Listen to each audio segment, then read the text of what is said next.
This message is brought to you by Real Lived as Experiences. Um, this is not planned at all.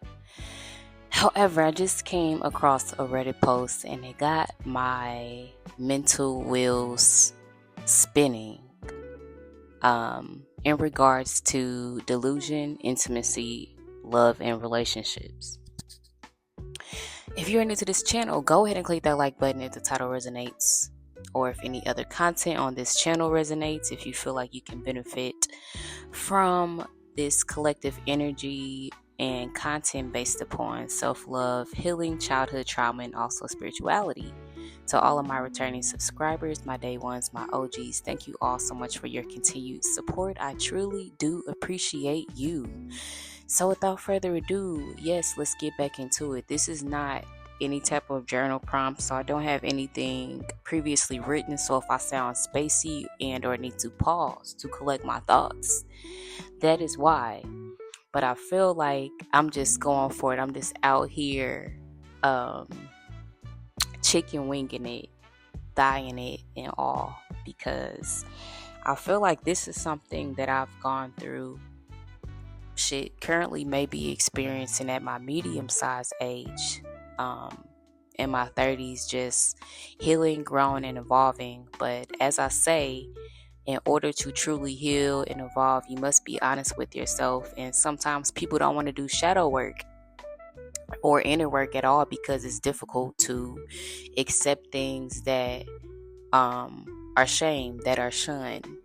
And yes, being delusional does work when it comes to manifestation, achieving your goals, your dreams, your desired aspirations. However, being delusional in terms of relationships and or the outcome of a situation involving another person, especially if this person is not who you should be with, and who you were destined to be with, that's when delusion no longer is working for you. It's actually working against you.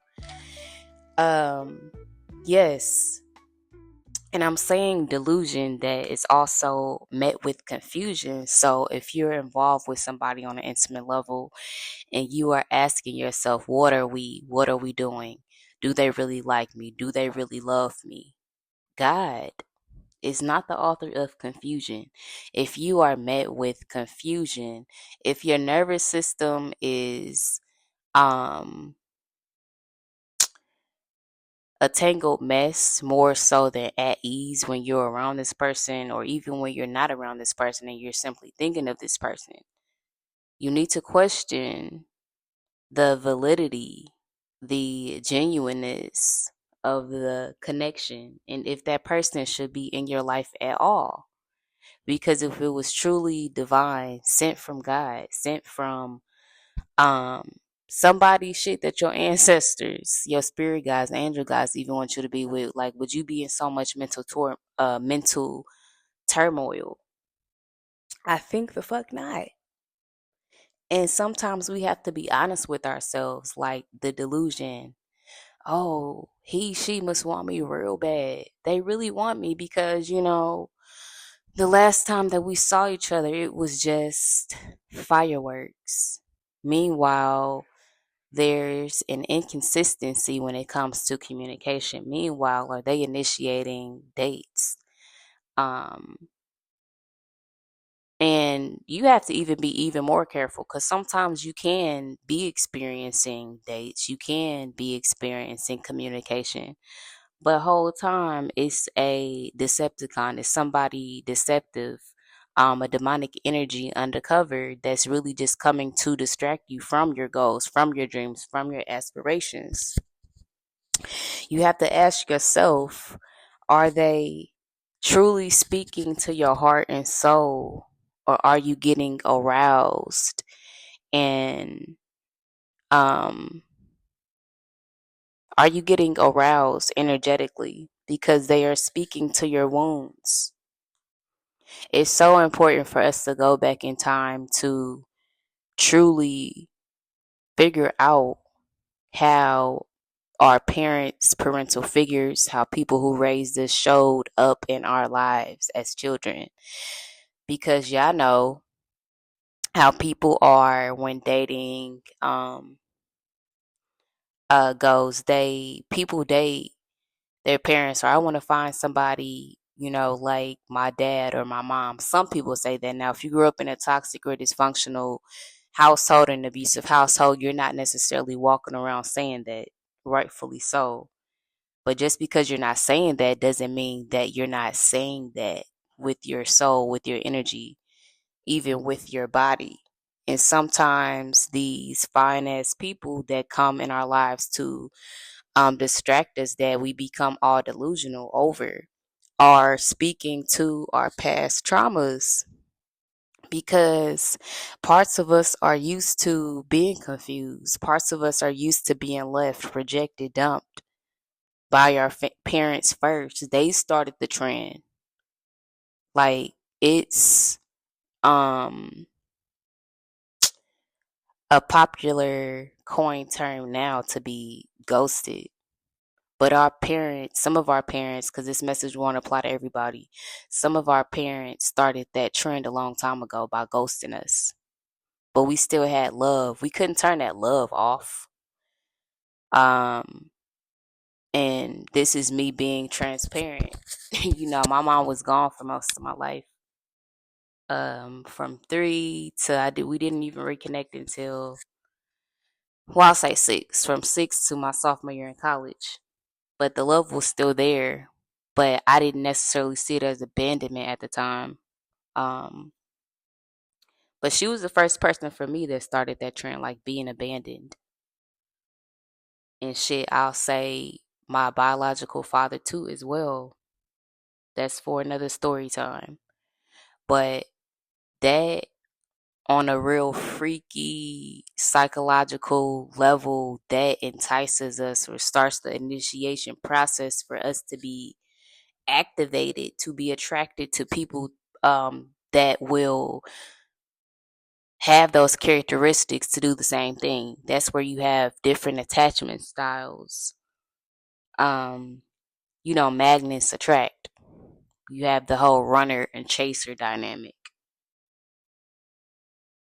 So, yes, delusion works in certain areas of your life.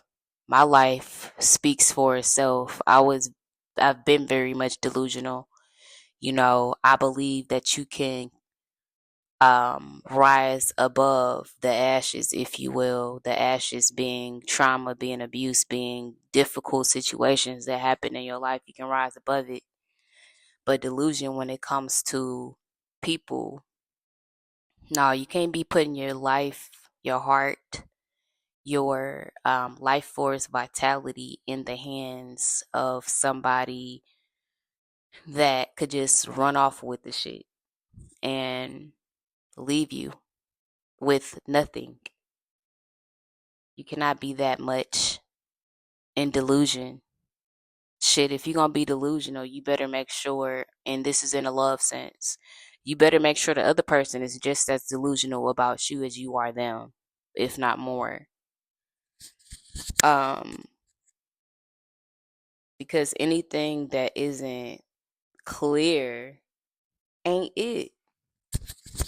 And again, this whole delusion factor when it comes to love and intimacy, if there is confusion in it, you need to subtract yourself from the equation, because you shouldn't be filled with anxiety, worry, fear,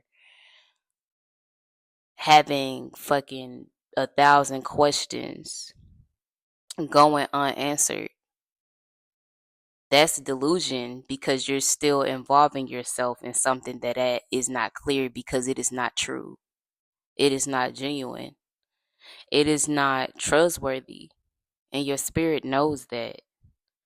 Your spirit and your soul knows that. However, your wounds from childhood crave that attachment because it's familiar. Again, the delusion and the craving, that wound was created when you were younger. Like you were used to being confused or falling for lies of your parents, like, "Oh, I'm gonna come pick you up. I'm gonna come get you for the weekend. We're gonna go for the park." Then the weekend come around to go to the park. That never fucking happens. So then you grow up and yeah, you fall for the lies, the love bombing, the future faking, because that's what your parents did. That's why it's so important to, go back into time, if you will, to think about how these people showed up in your life or lack thereof. It's so important to reparent yourself, to have boundaries now, to have a tolerance list, to have a list at all. It doesn't have to be a physical one. You could just have a mental one, whatever works for you. Um, so you can be that upstanding person for yourself and put yourself in check whenever you find yourself being delusional about whoever when you shouldn't be. Peace. If you are still tuned into this message, thank you all so much for your continued support. Go ahead and click that like button and go ahead and subscribe to my channel for more content and such. If you can resonate with this message on any type of level, be sure to drop some comments in the comment section below, and I will catch y'all on the next one. Peace.